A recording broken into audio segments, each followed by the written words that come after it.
प्रिय दोस्त नमस्कार प्रणाम। हम निर्मला आप लोगन के बीच में एक प्यारा सा गर्मी के ऊपर चुटकुला गीत लेके आयल बानी। रउआ लोगन सुनी और कमेंट करके बता जाए गीत कैसन लगत बा और अपन प्यार दुलार आशीर्वाद देवल जाता कि हमरो चैनल कुछ कर ले। दोस्तों आप लोग सपोर्ट करी, फुल सपोर्ट करी। आप लोगन से रिक्वेस्ट बा, आप लोग प्लीज़ थोड़ा सा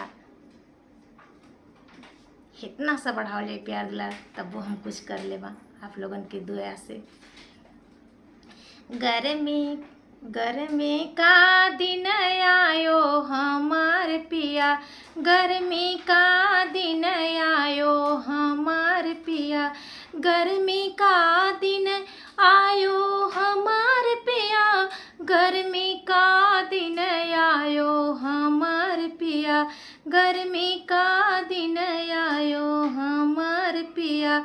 पोछिला पसीनवा तो भीगे मोरे अचरवा, पोछिला पसीनवा तो भीगे मोरे अचरवा, रही रही जिया कुलायो हमार पिया, रही रही जिया कुलायो हमार पिया, गर्मी का दिन आयो हमार पिया, गर्मी का दिन आयो हमार पिया।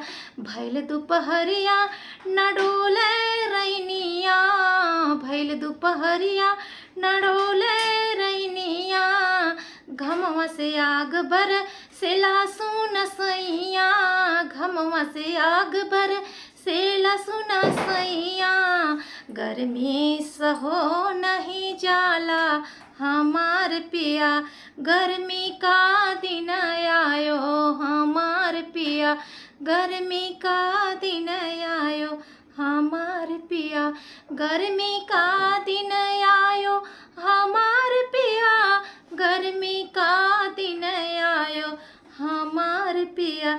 हमरे बलमुआ से देखियो न जाला, हमरे बलमुआ से देखियो न जाला, आके बेनियवा डोलावे मोर राजा, गर्मी सहलो नहीं जाला हमार पिया, गर्मी का दिन आयो हमार पिया, गर्मी का दिन आयो हमार पिया, रही रही जिया कुलायो हमार पिया, रही रही जिया कुलायो हमार पिया, गर्मी का दिन आयो हमार पिया।